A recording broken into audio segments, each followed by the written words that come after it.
fazer algumas perguntas a Aguinaldo sobre o seu novo livro, Não Aceito Morrer. Aguinaldo, por que o ser humano não aceita morrer? Na realidade, ele não é todo ser humano, né? É uma cultura que vai se difundindo, mas nós somos privilegiados, nós espíritas, nós aceitamos porque sabemos que na realidade não existe morte. A morte é uma perda temporária, física, depois a gente vai novamente voltar para cá. Para quem perdeu um companheiro ou companheira, um ente querido, o que você poderia dizer a essa pessoa? Procure uma casa espírita séria, porque aqui vai entender o que aconteceu, por que aconteceu, vai ter as explicações necessárias e como correr atrás disso aí no sentido de entender e aceitar. Porque o grande problema nosso com relação aos nossos entes queridos que foram na gente é porque a gente não aceita a separação. Esquece que é apenas uma separação física, mas continuamos ligados por laços afetivos. Até que ponto devemos chorar os nossos entes queridos? Bom, a lágrima, alguns espíritos dizem que não se deve chorar, não concordo. A lágrima faz parte, desde que seja lágrima de saudade e não lágrima de revolta. Então é normal, isso faz bem aos nossos entes queridos, os nossos sentimentos, e quando nós demonstramos os nossos sentimentos por meio de lágrimas, eu não vejo problema nenhum, desde repito que sejam lágrimas de saudade, não de revolta. O que você poderia dizer sobre o seu novo livro? Talvez seja melhor deixar para dizer na palestra, né? Na palestra nós falaremos sobre isso. Muito obrigado. O microfone para que o doutor Irineu dê as boas-vindas.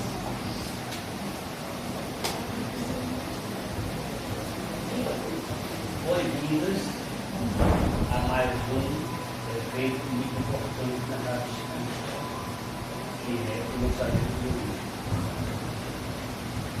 Tem que falar um pouquinho disso. Lembrar tudo aquele legado que ele deixou para nós. E Jesus, quando foi crucificado, ele deixou uma série de seres humanos destinados a espalhar pelo mundo todos os seres da forma. E eles criaram uma casa onde eles ali recebiam as pessoas pobres, doentes, os diversos problemas que o ser humano tem. Ali eles estudavam também tudo aquilo que Jesus tinha deixado. E eles saíam em caravana, em grupos, e iam visitar as pessoas, falavam como Jesus disse, falem em nome de Deus e pegue a nova, porque aquilo que veio de Jesus era luz para todos. E daí por diante começou a divulgação do cristianismo. Jesus, quando se foi, ou antes de ir, ele disse, quando eu me for, eu pedirei a meu Pai, quando me crucifique, e ele vos enviará o Espírito Santo. Quando ele disse que eu pedirei a meu Pai, ele já mostra a diferença, Deus Pai e Deus Filho. Pai e Filho, porque algumas religiões acham que Jesus é Deus, mas ele diz, eu pedirei a meu Pai, e ele vos enviará o Espírito Santo. E o Espírito Santo que meu Pai enviará em meu nome, vos lembrará tudo aquilo que eu tenho dito, e aquilo que vós esqueci, ou não entendi. Ficou aí o evento do Espírito Santo. E é o Espírito Santo que nos traz todos os ensinamentos, que nos dá a chance de curar. A doutrina espírita estava dia a dia em declínio, porque não divulgava como Jesus que fosse divulgado o cristianismo. A Federação Espírita Brasileira, em 1997, sentiu essa necessidade e começou a criar expositores espíritas para divulgar a doutrina espírita. Mas um pouquinho antes, o Leandro já se apresentava em 1996, quando o nosso leitor Aristides dizia: temos que divulgar a nossa doutrina, porque o cristianismo será um só no mundo. E é isso que nós fazemos diariamente. Nós abrimos as portas para o mundo. A doutrina espírita ainda está engatilhando muito, mas as portas estão abertas.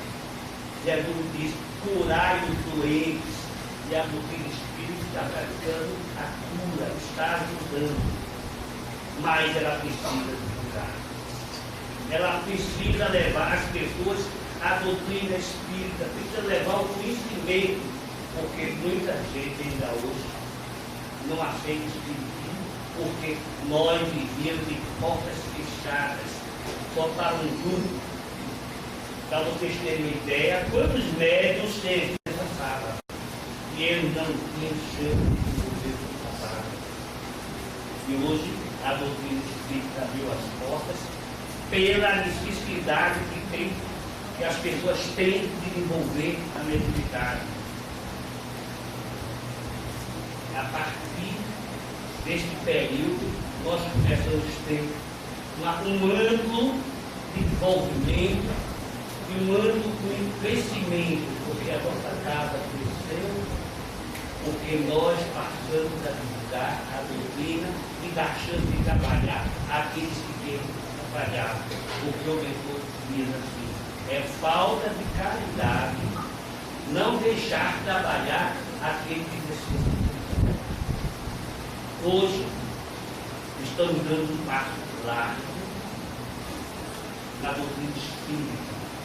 O nosso companheiro, irmão amigo Aguinaldo, lança mais um livro sobre a doutrina espírita. É um romance educativo, muito bom de ler. Todo o livro de Aguinaldo tem uma leitura corrente, e ele é mais muito forte na divulgação da doutrina.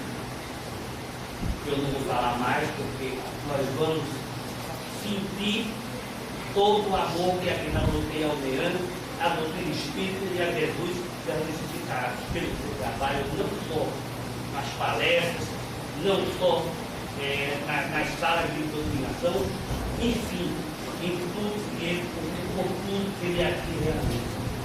Eu passo de volta muito obrigado pela presença de todos e vamos ler esse livro, porque é uma forma que nós temos de conhecer a nossa doutrina, a doutrina do Cristo. Hoje, meus irmãos, é uma grande emoção para mim, não só para mim, como para muitos trabalhadores aqui, para os visitantes, para todos que amam a doutrina espírita. Ao nosso lado hoje temos o doutor Irineu, Dona Silvia, Galileu que para a prece final, Luiz Carlos, o mestre, para a prece inicial, e o nosso irmão Aguinaldo falará sobre Não Tenha Medo, o seu novo livro, Não Aceito Morrer. Meus irmãos, há pessoas que transmitem o que sentem através de artes plásticas. Outras pessoas transmitem por meio da música o seu amor. Os mais colocam o seu autógrafo na obra divina por meio da escrita. Desta última forma, posso garantir que ele conseguiu, de alguma forma, trazer para nós, ainda imersos na ignorância, os ensinamentos de Jesus. Os princípios contidos nos livros de Aguinaldo são como luzes que elevam a doutrina espírita, trazendo-nos consolo, esclarecimento, riso e lágrimas. É com muita alegria que eu passo a palavra para ele. Muito obrigado.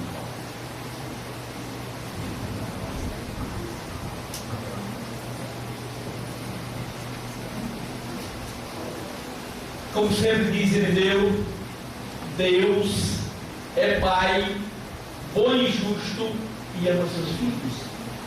Que felicidade para todos nós sermos amados por nosso Pai maior. Por isso, eu peço a Ele que continue derramando sua mão abençoada sobre todos nós, hoje, amanhã e sempre. Que assim seja. Com a palavra, Aguinaldo Cardoso.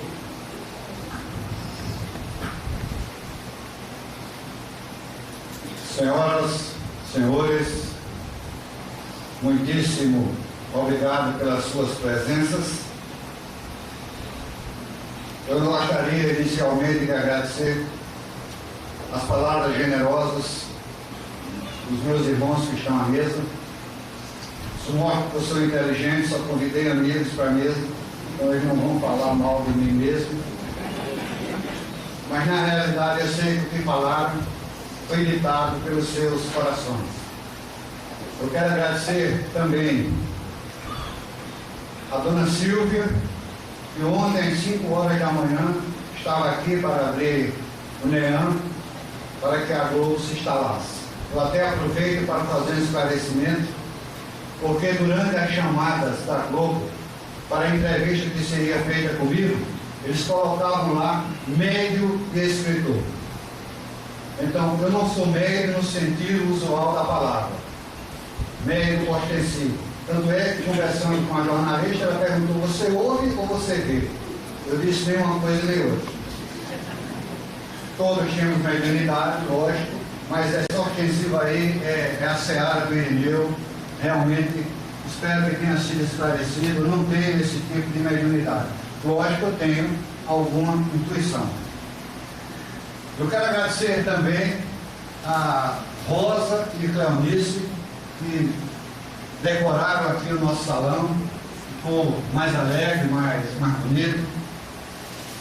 Eu sei que é uma atitude que algumas pessoas até brincando criticam, mas a gente sabe que aquilo é feito de coração. Então, foi o caso delas, eu agradeço penhoradamente. Mas, como eu tenho feito ao longo de todos os livros, normalmente tenho uma preocupação muito grande. Primeiro, mantendo a tradição, eu garanto o meu casamento. Então, até o próximo livro, eu estou garantido, porque o primeiro exemplar eu já entreguei para a dona Carminha. Já garanti meu emprego aqui no NEAM, porque o segundo exemplar já entreguei para a Silvia e para o Irineu. Garanti no próximo livro uma divulgação fantástica, porque já entreguei um livro também para o incansável João Moreira. Eu já enrolei demais vocês, então vamos agora falar sobre aquilo a que nós nos propomos neste dia. É claro que eu estou muito alegre, eu estou muito feliz por nesta oportunidade de estar lançando mais um livro. É o nosso 12º filhote, mas a emoção é como se fosse o primeiro. É uma emoção que se renova. Evidentemente que existem situações que fazem com que a gente se torne mais feliz ainda. Por exemplo, esse nosso livro, ele está tendo uma aceitação que tem superado as mais altas expectativas da editora. A editora de Minas Gerais, mas por incrível que pareça, é em São Paulo, porque eu sou um pouco conhecido lá, então realmente, como eles mandaram me dizer, está bombando. Mas também Minas Gerais, Paraná, Mato Grosso do Sul e Rio Grande do Sul. Fiquei feliz também, isso já faz alguns dias, até cheguei a comentar com a minha irmã e o João Moreira. Tem um cara lá em São Paulo, que ele é considerado especialista nos meus livros. Olha aí, gente, eu estou ficando famoso, né? Então já tem alguém especialista na obra de Aguinaldo Cardoso, é como ele se intitula lá. Eu tive, inclusive, a oportunidade de conversar rapidamente com ele, quando eu estive lá em São Paulo, em fevereiro, março, para o lançamento do outro livro, Caçador de Espíritos, e ele realmente sabe tudo e mais alguma coisa.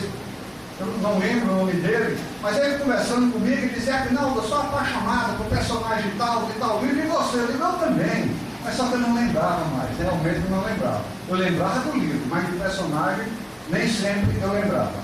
Pois bem, esse rapaz, que eu não sei se ele é jornalista ou radialista, ele é uma opinião respeitada lá em São Paulo.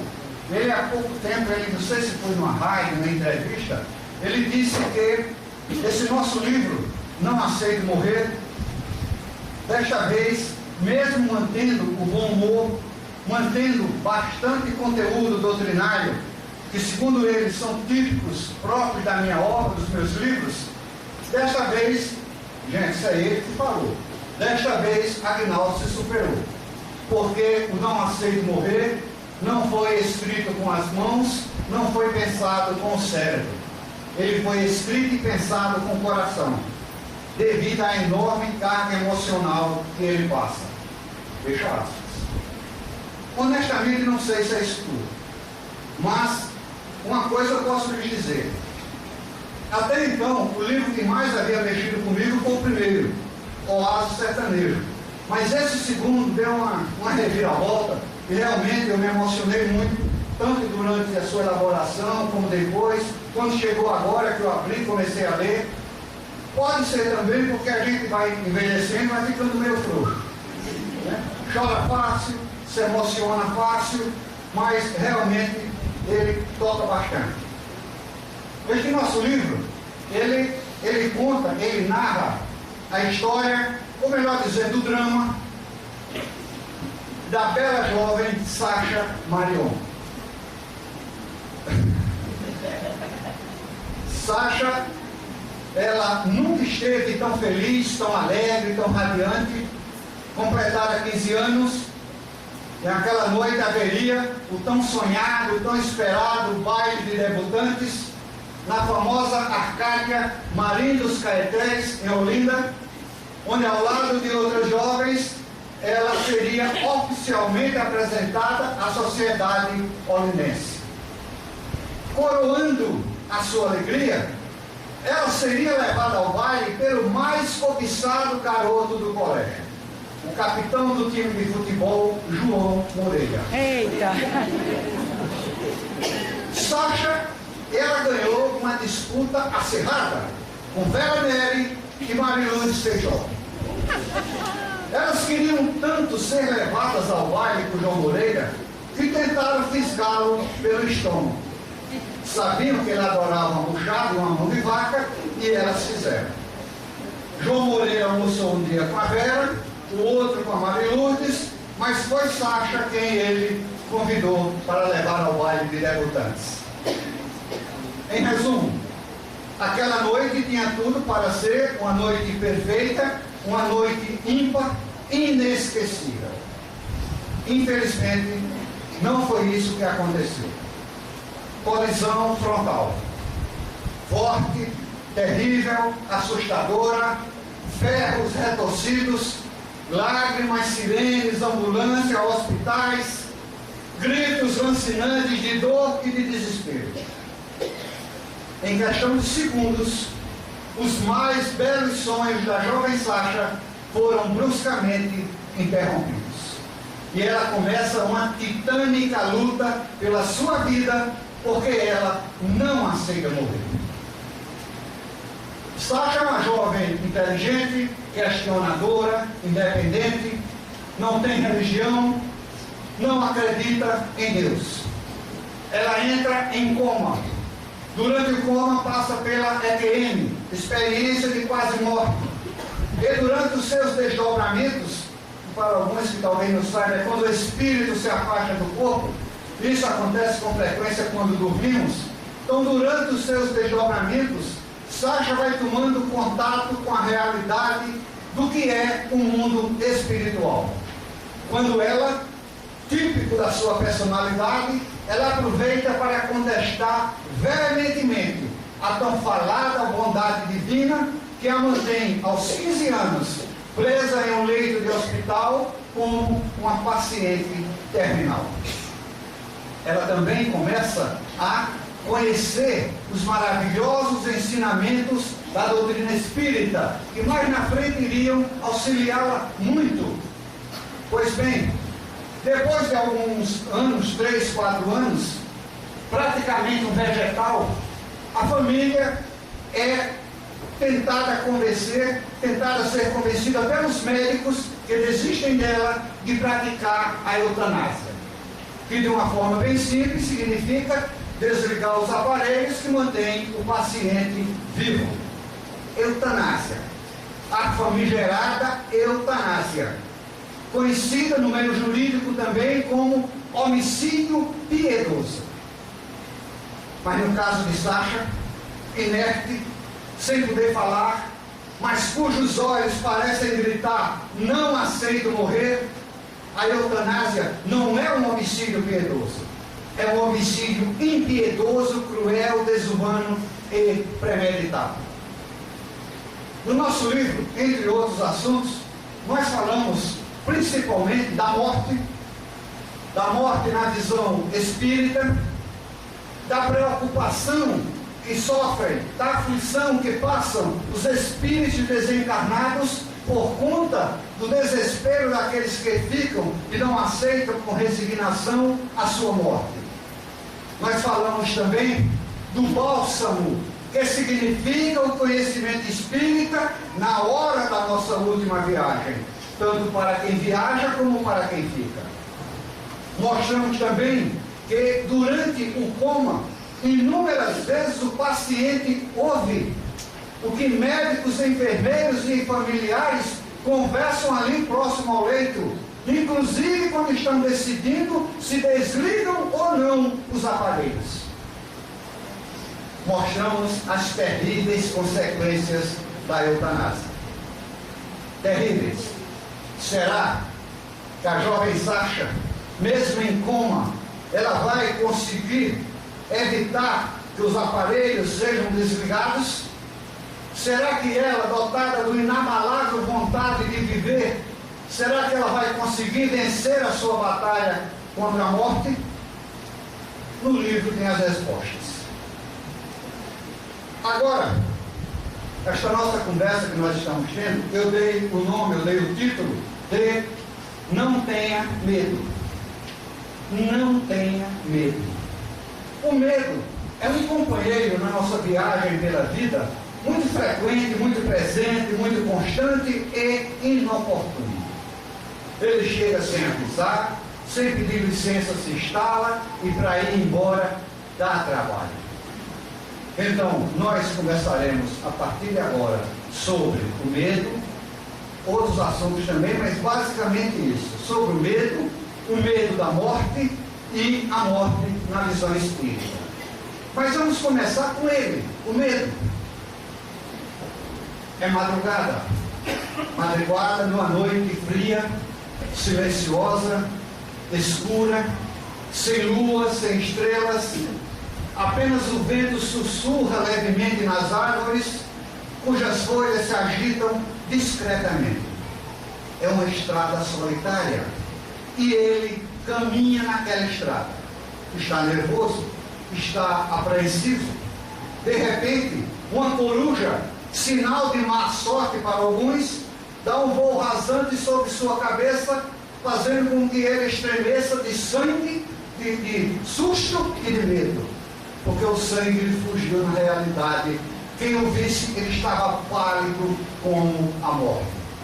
Ele não quer ter medo.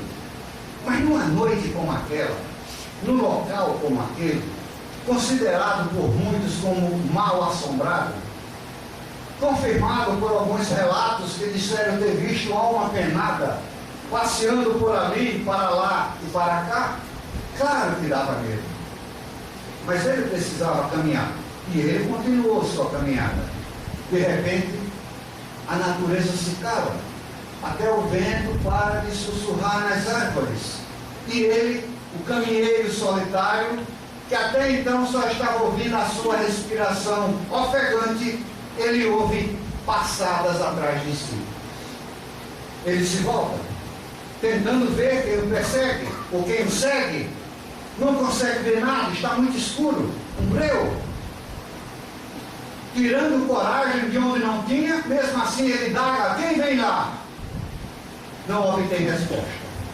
Ele se volta e recomeça a sua caminhada.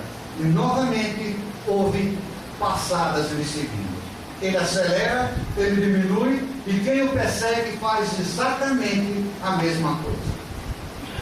Não mais controlando o seu medo, que cresce de forma vertiginosa, ele simplesmente dispara. Corre como se estivesse fugindo da própria morte, mas o seu perseguidor faz a mesma coisa. Numa desabalada carreira, coração galopando no peito, pulmões em brasa, ele corre como nunca correra em toda a sua vida. Até que lá na frente, ele consegue ver e passa correndo por um poste de luz, um bendito poste de luz. E um pouquinho mais na frente ele para e se volta. Finalmente vai ver quem é o seu terrível e implacável perseguidor. E ele vê, acaba de passar sob a luz do poste um velho burro acostumado a acompanhar andarilhos noturnos. O Espiritismo, minhas irmãs, meus irmãos, é o poste de luz, o bendito poste de luz que ilumina os insondáveis, os misteriosos caminhos que teremos que trilhar na nossa última viagem.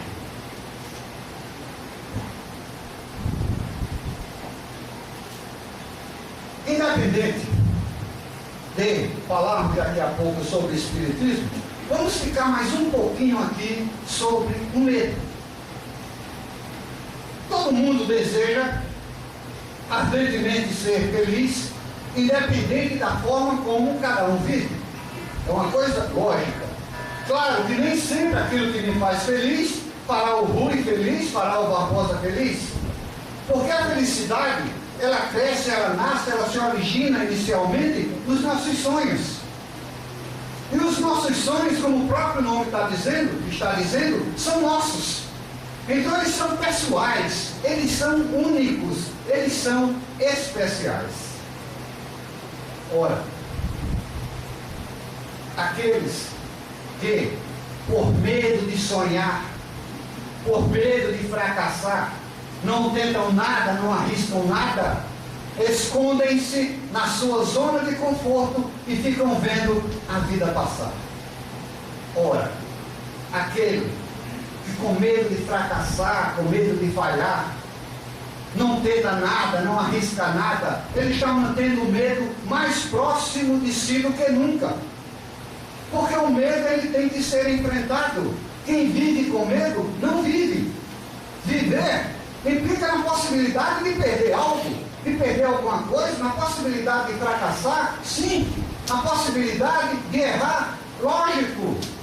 Então, aqueles que, por medo, não sonham, não tentam nada, não arriscam nada, não estão vivendo, estão apenas sobrevivendo. Maria, ela cresceu num lar marcado pela infidelidade. Crescera vendo seu pai e a sua mãe constantes brigas porque o pai traía sua mãe frequentemente. Consequência, cresceu, tornou-se uma moça amarga, desconfiada e descrente de tudo que se relacionasse a envolvimentos amorosos. Os seus pequenos relacionamentos amorosos foram muito curtos, porque eram sempre marcados pelo medo da traição, pelo medo da rejeição. Mas depois de algum tempo, Maria encontra finalmente um homem por quem se apaixona, em quem finalmente confia e com quem casa. Porque para Maria, o seu sonho maior, para ela o que significava viver, era constituir uma família. Infelizmente, pouco tempo depois, ela também é traída. A dor da traição, a dor da rejeição, a deixou intranquila, totalmente desarmonizada, ao ponto de gritar o que é que ela tem que eu não tenho. E como não obtinha resposta, ela escondeu-se do mundo. Casa, trabalho, trabalho, casa. Lógico, quem age dessa forma não vai passar pelo problema da traição, não vai sentir-se rejeitado, mas também não vai ser feliz. Porque não dá oportunidade de alguém aparecer na sua vida e, quem sabe, juntos concretizar o sonho de constituir uma família. O que Maria não entendeu, ou não entendera ainda naquela ocasião, é que na nossa vida, normalmente aparecem 3 tipos de pessoas. Outras, mas 3 que eu considero mais importantes. Aquelas que chegam na nossa vida e beneficiam a nossa vida. Aquelas que chegam na nossa vida e prejudicam a nossa vida. E aquelas que são a nossa vida. Detalhe, a escolha é nossa, a decisão é nossa e o risco sempre existe. Maria, se ela não sair do seu esconderijo, ela jamais sofrerá rejeição, traição, mas jamais ela será feliz. O medo, minhas irmãs e meus irmãos, ele tem que ser enfrentado. A pomba, que por medo do gavião se escondesse no ninho e se recusasse a sair voando, estaria praticamente morta, porque o medo estava lhe roubando o que há de mais precioso num pássaro: voar. E o pássaro, quando voa, ele vive, e ele arrisca, ele tenta, ele voa e ele vive. Então, por que nós, seres humanos, vamos tentar negar a nós mesmos o mais fantástico de todos os sentimentos, o sentimento do amor, o medo de uma traição? Nós não temos esse direito. Nós estamos aqui para viver, e viver sem amor não é viver. Aqueles que se encolhem, colocando toda a culpa no seu medo para não fazer nada, eu vou fracassar, eu vou falhar, está caminhando de uma forma muito rápida para morrer em vida. Diferentemente daqueles que, a despeito do medo, enfrenta e corre em busca daquilo que anseia, daquilo que deseja. Porque, pelo menos como eu entendo, a única coisa capaz de fazer frente ao medo é a esperança. Porque aqueles que dizem: não vou tentar que eu não consigo, não dá certo, eu nunca consigo, coitadinho de mim, quem sou eu? Perdeu a esperança. E porque perdeu a esperança, a sua autoestima está lá embaixo, se ama muito pouco ou não se ama de jeito nenhum. Até porque, minhas queridas irmãs, meus irmãos, nós temos 2 caminhos e só podemos escolher um. Ou nós controlamos os nossos medos, ou eles nos controlam. O que é que nós preferimos?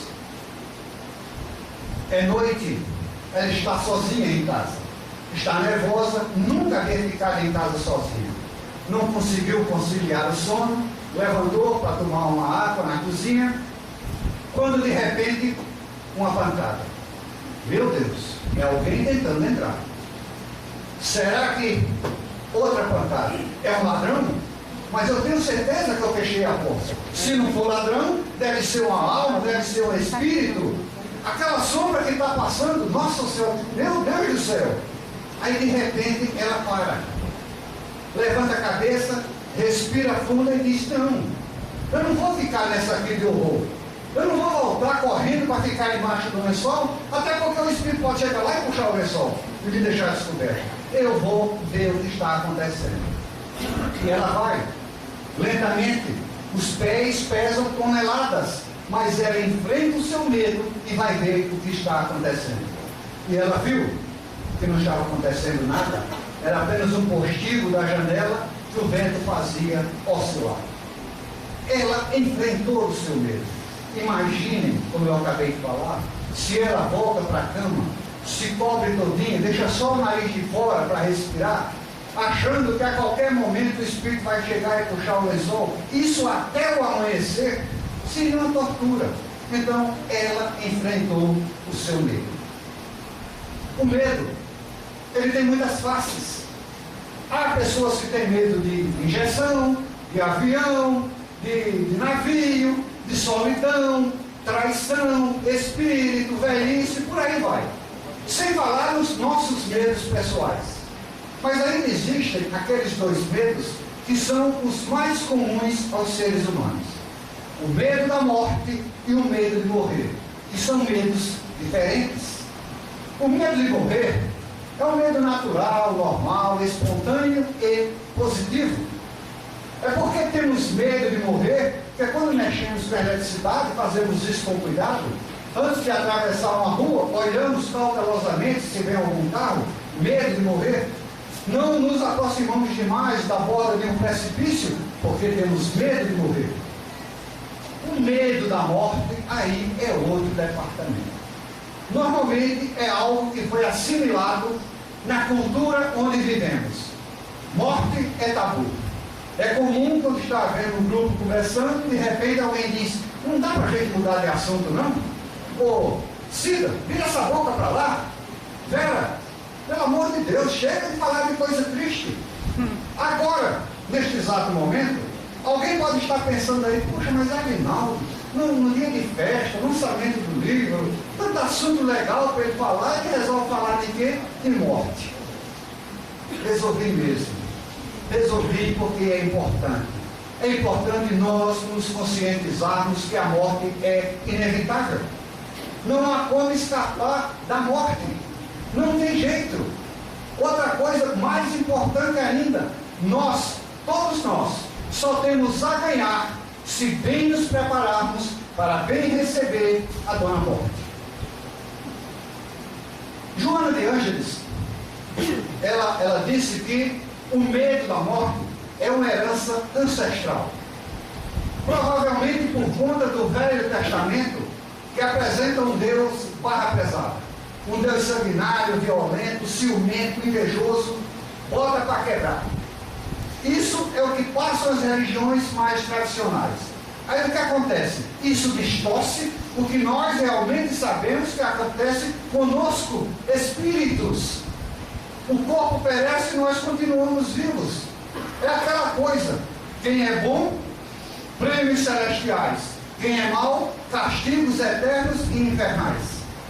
Ou, por exemplo, nós aqui, por exemplo, quando nós morrermos, aqueles que forem bons terão como felicidade suprema ficar lá sentadinho num canto, numa contemplação ociosa, improdutiva de Deus, um Deus que está sempre sentado em um trono dourado, sempre meio sonolento, coçando a sua barba, enquanto ouve os anjos tocando nas suas harpas e hinos celestiais. Eu não entendo isso como felicidade. Aos maus, aqueles daqui que desencarnarem por irmãos, eu morro de pena de vocês. Porque Deus, o nosso Pai, onisciente, ou seja, Ele sabe tudo, o que acontece, aconteceu e acontecerá, Ele criou filhos, já sabendo que no final eles iam ficar dentro do caldeirão do demônio eternamente. Isso não é o Deus que nós espíritas conhecemos. Nós conhecemos o Deus de amor, o Deus que diz, você errou, eu vou te dar uma oportunidade para recuperar, para reparar, reencarna novamente. E nós, espíritas, como é que nós agimos com relação a isso, com relação ao medo da morte? Será que o fato de sermos espíritas faz de nós valorosos, cavaleiros dispostos a encarada na morte? Tenho sérias dúvidas. Porque quando a gente fala na teoria uma coisa, na hora do vamos ver, a história é bem diferente. Mas a receita, ela existe. Vamos estudar, entender o que realmente acontece, aceitar que vamos sim morrer, não há como escapar disso, mas será uma morte física e temporária, porque nós somos espíritos imortais. Vai chegar um momento que nós vamos devolver a roupa de carne à Mãe Terra. Ela vai para lá e nós voltamos para casa, para o mundo dos espíritos, que é o nosso lugar. Precisamos entender, aceitarmos, conscientizarmos e divulgarmos. que a lápide fria e insensível, o jazigo silencioso do cemitério, não significam adeus, significam até logo. Porque os nossos mortos, eles estão vivos. Os mortos que amamos, eles não morreram. Eles apenas partiram antes da gente. Nós também vamos partir quando chegar o momento, porque agora nós temos a obrigação moral de viver, mas quando chegar o momento, vamos nos preparar para partir bem. Na cidade de Évora, em Portugal, existe uma igreja, a igreja de São Francisco, e lá tem uma capela chamada Capela dos Ossos. Por que o nome de Capela dos Ossos? Porque ela é decorada, ornamentada, com mais de 5 mil ossos humanos. O mais interessante de tudo é que quem vai à Capela dos Ossos não se impressiona ou lhe chama a atenção com os ossos. É uma frase que está lá bem legível. Nós, os ossos que aqui estamos, esperamos pelos ossos.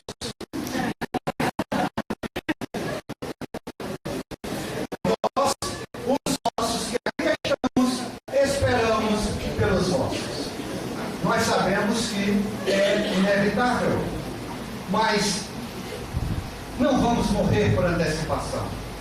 Não vamos deixar de sonhar. Não vamos deixar de tentar concretizar os nossos sonhos por medo. Temos que enfrentá-los sim, até porque quem não enfrenta seu medo termina com vergonha de si próprio. Acredito que não é o caso de nenhum de nós.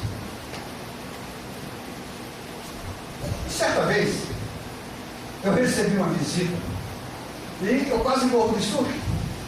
Ela chegou sem muita cerimônia, sem muito papo furado, e disse: sem nenhum prazer, eu sou a morte. Eu engoli em seco, me engasguei, mas me recuperei e disse: a dona Morte é? Sou a Morte. Então eu também não tenho nenhum prazer em me conhecer. Pelo que eu sei, o nosso encontro não está agendado para agora, espero que demore bastante, mas por uma questão de segurança minha, para evitar surpresas desagradáveis, dona Morte, não vou lhe dizer meu nome. A dona Morte respondeu: tudo bem, Aguinaldo, tudo bem. Não precisa dizer o seu nome, Aguinaldo, mas eu preciso desabafar. Eu achei estranho, a Morte desabafar. Aí eu reclamei, disse: mas desabafar? E logo comigo? E ainda chega com meu nome na pontinha da língua? Ela disse: mas e daí? Você está com medo, por acaso? Aí eu fiz aquele gestinho de mais ou menos, né? Aí ela disse: mas não é você que vive dizendo que o Espiritismo matou a morte? Que o Espiritismo me matou? Aí eu disse: mas não sou só eu, tem outras pessoas que também falam isso. Aí ela disse: mas também escrevem sobre isso. E quem é o livro Matando a Morte? Eu respondi bem baixinho para ver se ela não ouvia, né? Eu disse: é meu. Mas ela ouviu. Ela disse: então, mas fique tranquilo, eu estou decepcionado com você, porque eu achava que você não tinha medo, mas eu estou sem opção, é com você mesmo que eu vou falar. E ela disse: Aguinaldo, eu sou a mensageira da solidão. E por mais que ninguém acredite, nem você, eu sofro, eu tenho sentimentos, eu tenho um coração que chora quando por minha causa uma mãe se debruça sobre o ataúde que leva o seu filho na sua última viagem. Eu odeio o meu trabalho. Eu não pedi para fazer esse trabalho, mas infelizmente é o meu trabalho. Aí ela diz mais: vocês, por exemplo, os espíritas, vocês são milhões de vezes mais felizes do que eu. Porque vocês sabem, aqueles que estudam, aqueles que leem sabem, que um dia vou ficar livre de mim. Mesmo que sofra quando eu venho buscar vocês, ou entes queridos, encarnação após encarnação, um dia vocês vão ficar livres de mim. Mas eu vou sempre ser solitária. Eu não tenho ninguém que me acompanhe. Eu faço o transporte e volto para ficar sozinha. Naquela altura do campeonato, eu já estava um pouquinho mais tranquilo, porque achava que ela não ia me levar mesmo, né? Eu estava até me sentindo um pouquinho íntimo dela. Eu disse: mas dona Morte, com devido respeito, não tem nada no seu trabalho que lhe dê prazer? Nada no seu trabalho que seja gratificante? A morte pensou um pouquinho e disse: tem. Engraçado, eu não havia pensado nisso. E é, aliás, o meu único consolo. Sabe o que é, Aguinaldo? Você sabe que eu tenho uma certa preferência por velhinhos e doentinhos. Então, quando eu venho buscar alguns velhinhos e alguns doentinhos, por incrível que pareça, alguns suspiram aliviados e sorriem. Porque eles estão cansados. É porque realmente chegou o seu momento. A morte continuou desabafando. Aí disse mais, por exemplo, os espíritas. Quando eu venho buscar um espírita, logicamente, nem sempre a gente se torna amigo, mas pelo fato de ter estudado na doutrina dos mortos, eles me recebem com naturalidade e com resignação. Eles facilitam o meu trabalho.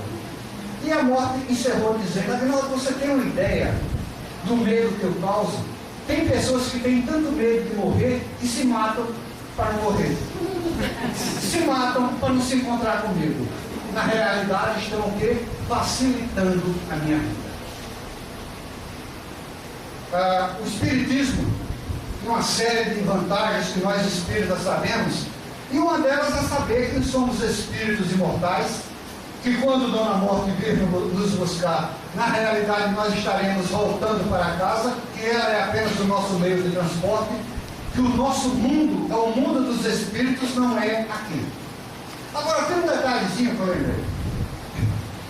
Há espíritas que costumam dizer que eu não tenho medo de morrer, nem tenho medo da morte. Eu tenho medo do que vem depois. Pensando, logicamente, no umbral, que é o inferno católico dos espíritas, né? Aguinaldo, depois que eu assisti o Nosso Lar, aquele negócio escuro, o André Luiz sozinho, ninguém tem que falar com ele. Eu não quero ir para o umbral. Eu conheço uma amiga minha que tem até uma tenda instalada no umbral, mas porque ela acha que vai para lá. Aí eles falam, mas o que mais me preocupa no umbral é a solidão. Eu tenho que ficar sozinho. Eu tenho uma ótima notícia para quem pensa assim. De acordo com as informações que nós recebemos de lá, não tem esse problema de solidão. Alguns confrades nossos espíritas que foram e depois voltaram, sabem, não, o que você encontra de parente, amigo, conhecido, espírita lá, está assim. Então, nós sofremos em conjunto. Outra notícia boa. Dizem, de acordo com informações que vêm de lá, que de cada 10 espíritas que estão no umbral, 9 coitado de mim, escritor, palestrante, dirigente de centro espírita, doutrinador e médium, que não cumpriram as suas missões quando estavam aqui. Principalmente médios. E agora eu sei que a carapuça vai pegar um monte de cabecinha. Por que médios? Porque o médium viu as tolices que fez, na hora do planejamento da sua reencarnação, pediu: deixa eu ir médio, eu quero recuperar o tempo perdido. A espiritualidade autoriza. Aí ele vem, tudo para dar certo. Nasce no meio de uma família espírita, mora na frente do centro, condição financeira privilegiada. E a família: fulano, por que você não vai? Vai desenvolver sua mediunidade, vai aprender sobre reforma íntima, sobre caridade. E ele não vai. Desencarna, vai fazer uma expulsão no umbral, e vai demorar bastante. Como todo bom médico que não trabalha, recebe. Mas um dia, a infinita bondade do Pai vai resgatá-lo. Vamos preparar para uma nova encarnação. Aí ele, de novo, olhando o seu currículo mortis, diz: meu Deus do céu, quanta tolice, quanto tempo eu perdi, por favor, deixa eu ir médio. Aí o planejador faz: de novo, dessa vez eu prometo, eu garanto. Ele até jura: eu juro. Será que a espiritualidade atende o pedido? Provavelmente, com uma ou outra diferençazinha, tipo, nasce pobre, paupérrimo, não tem nem dinheiro para o ônibus, porque mora a quilômetros de distância do centro, quando antes morava na frente, e para coroar o seu mediunato, ele nasce no seio de uma família evangélica. E quando ele diz: pai, mãe, irmão, eu vou para o centro, aí um deles diz: já vai tarde, macumbeiro.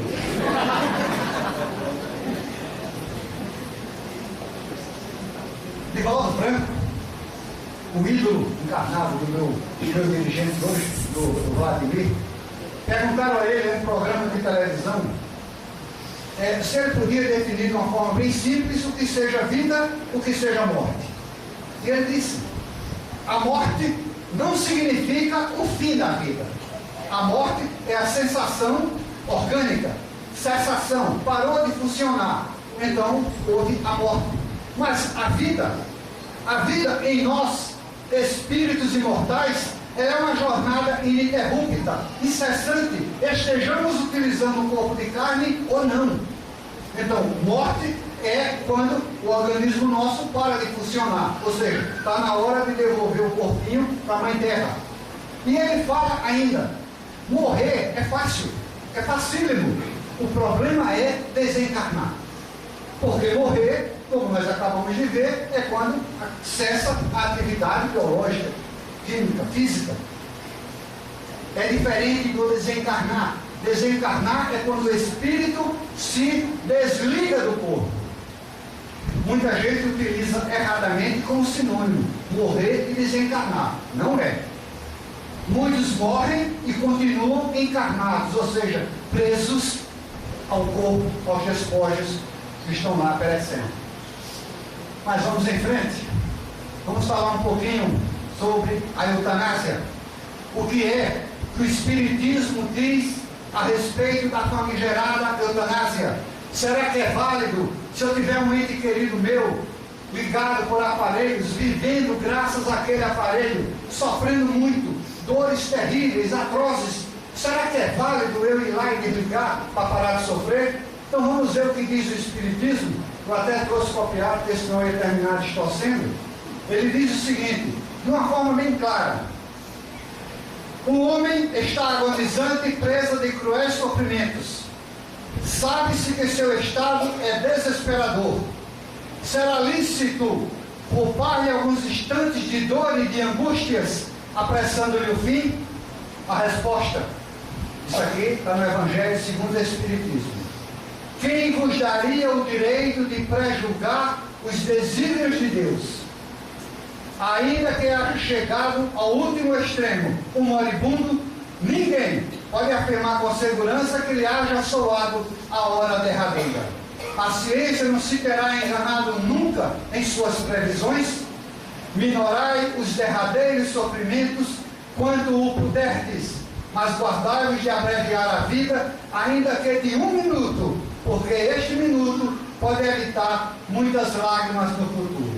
São Luís, Paris, 1860. É muito fácil entender o que foi lido. É aceitável não entender um materialista que só vê o corpo, mas não o nosso caso. Caio Rosenthal é um médico infectologista, ardoroso defensor da eutanásia.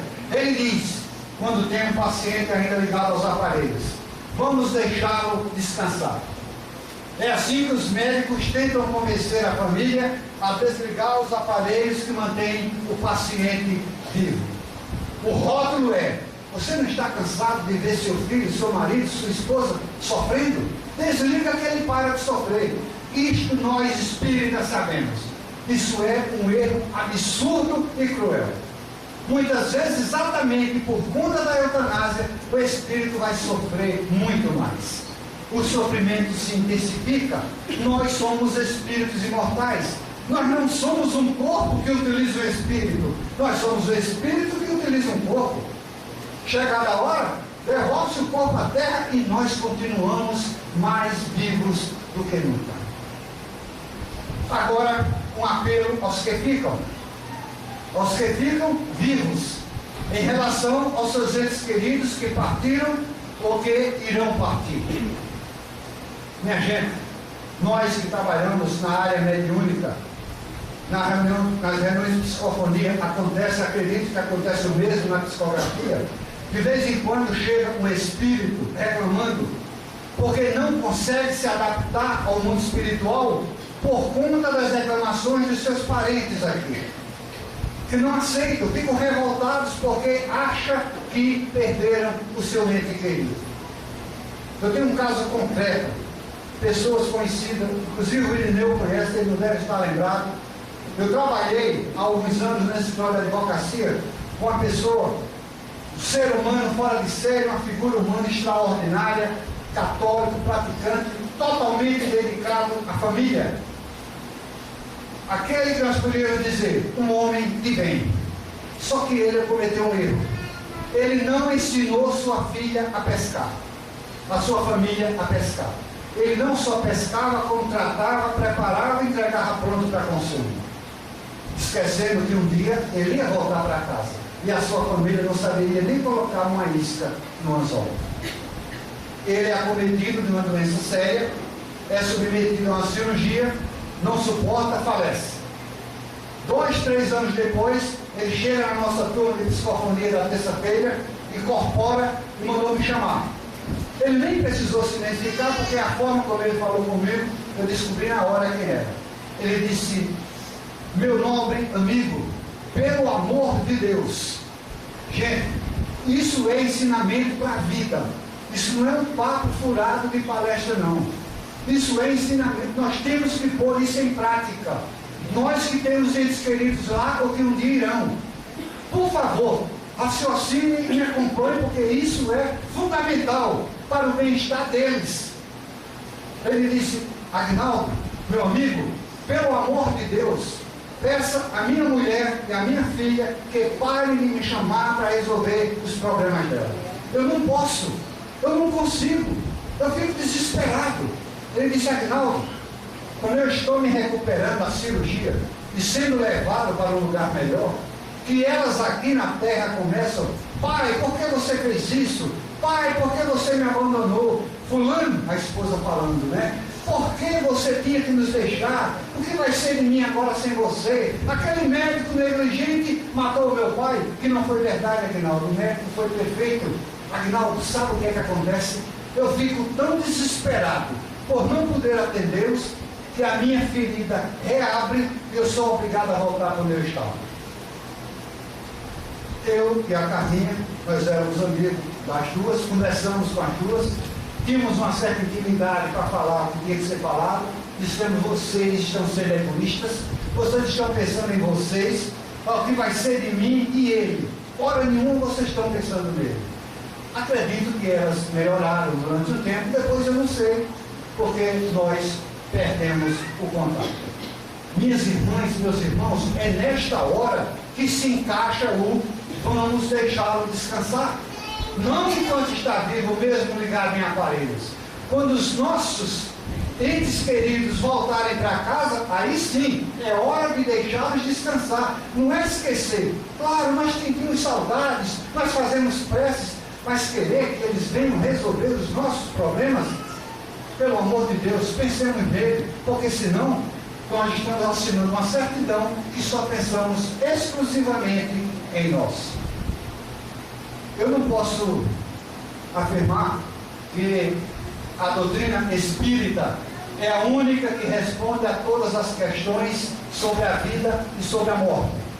Mas uma coisa eu afirmo: a codificação kardeciana é quem responde com mais objetividade, com mais racionalidade, com mais logicidade a todas as questões referentes à vida e à morte. Alguém pode pensar: mas tem que ser um centro espírita? Não necessariamente. Mas eu aprendi da vida e aprendi na casa espírita que frequenta há 25, 26 anos, que nenhum lugar faz o que faz uma casa espírita séria.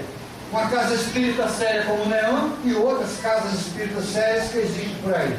Porque quem chega aqui com angústia no peito, a solidão porque perdeu alguém, aqui vai ter o bálsamo da explicação. Vai entender por quê. E vai entender também como agir para não prejudicar quem foi. Minhas queridas, meus queridos parceiros de viagem pela vida e pelo tempo, eu gostaria que vocês pensassem bastante nisso. Nós não adianta tentarmos fingir, tentar esconder. Nós chegamos aqui com data de validade estabelecida. Nós chegamos aqui com um bilhetinho de retorno na mão. A data está em branco porque a gente tem medo. Mas ela está lá escrita. Nós podemos, com as nossas ações, tanto apressar a viagem como estender um pouquinho. Há na literatura espírita casos que falam, determinada pessoa tinha praticamente uma projeção de viver 70 anos, mas fazia tantas coisas maravilhosas que morrer faria falta. Aí deram mais um tempinho para ele. Então quem acha que está cedo para morrer, vamos se esforçar para ganhar mais uns aninhos do lado de lá. A espiritualidade não nos deixa na mão. Eu quero encerrar, e vou encerrar deixando uma reflexão para vocês. Para todos nós. Por quê? Para que ter tanto medo da morte, se ainda tem tanta coisa maravilhosa para a gente fazer aqui enquanto estamos vivos? Não tenham medo. Paz e luz para todos.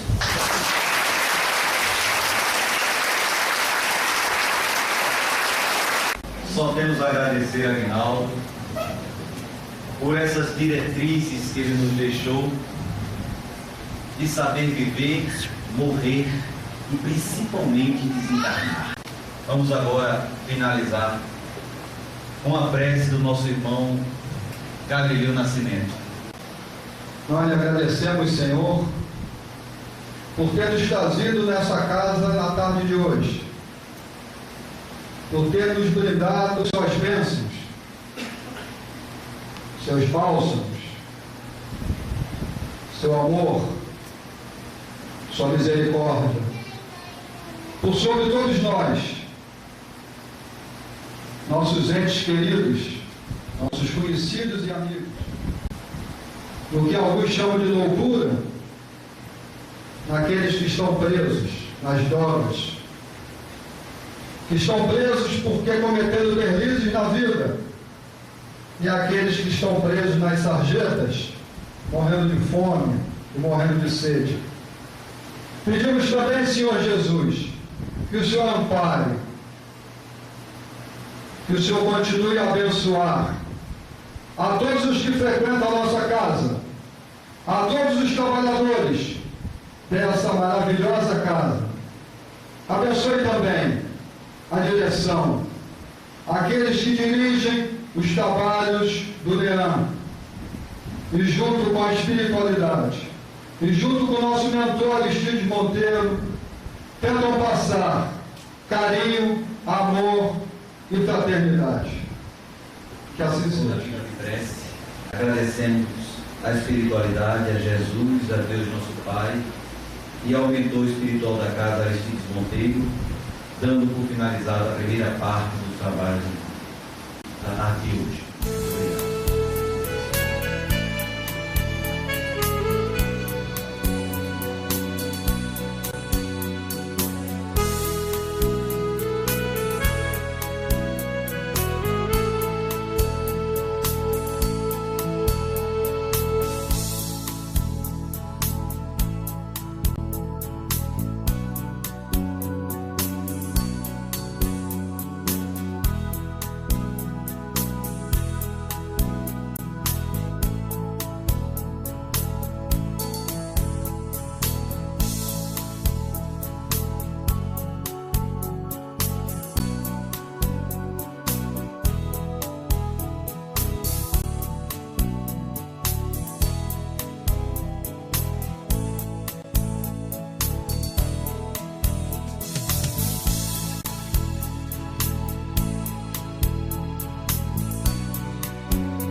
A gente fala agora de vida e morte, assuntos de um livro que vai ser lançado em Olinda. O título é Não Aceito Morrer.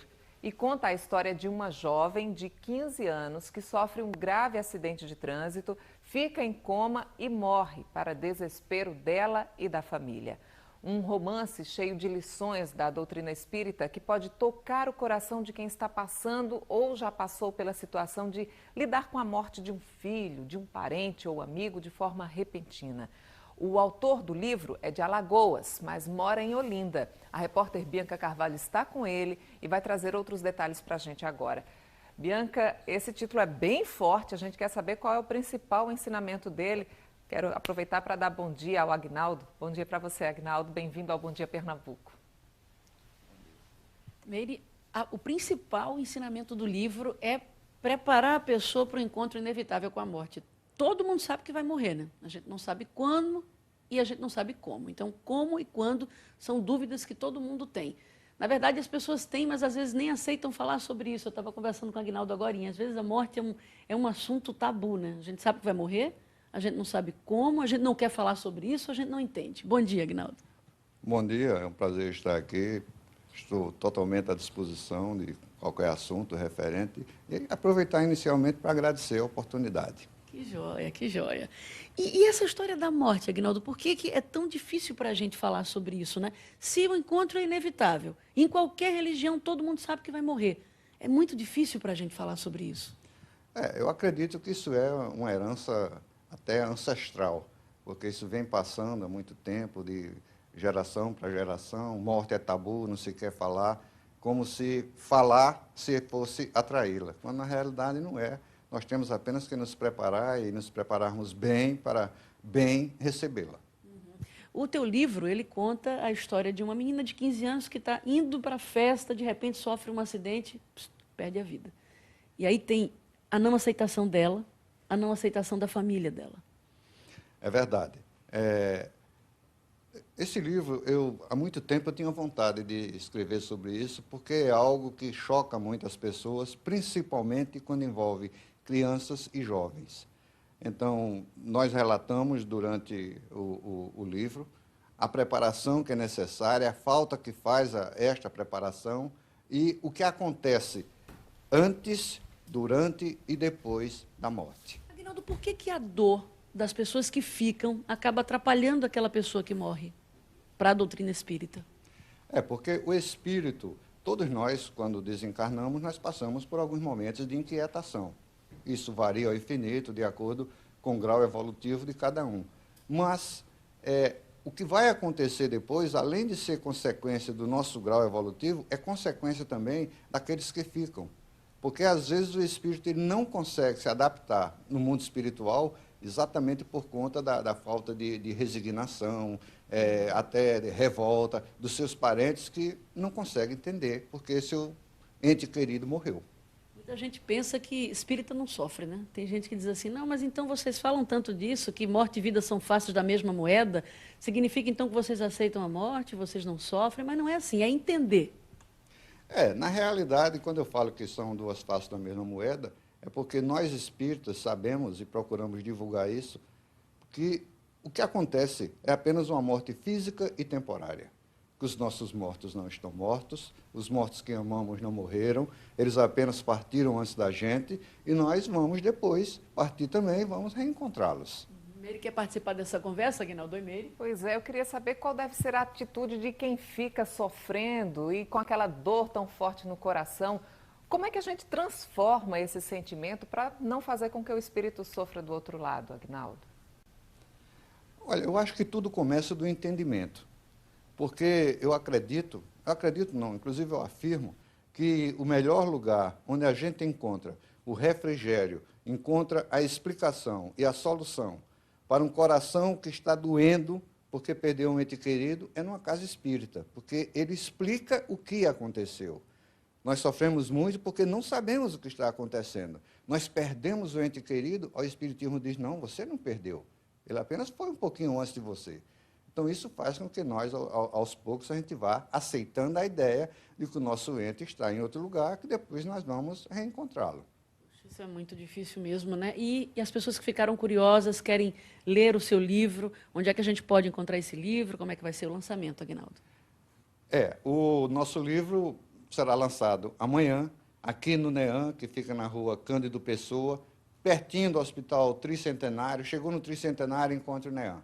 Então, nós faremos uma palestra de 15h30 às 16h30, cujo título da palestra é Não Tenha Medo, e as pessoas que desejarem adquirir o livro podem fazê-lo aqui na livraria do nosso NEAM. Tá certo. Aguinaldo Cardoso, muito obrigada pelas informações. Gente, esse horário que ele está falando sobre o lançamento, isso tudo é amanhã, tá? A gente está entrevistando ele hoje, porque não tem Bom Dia Pernambuco amanhã, no sábado. Mas o lançamento do livro é amanhã, às 3h30 da tarde, aqui no NEAM, que fica no Bairro Novo.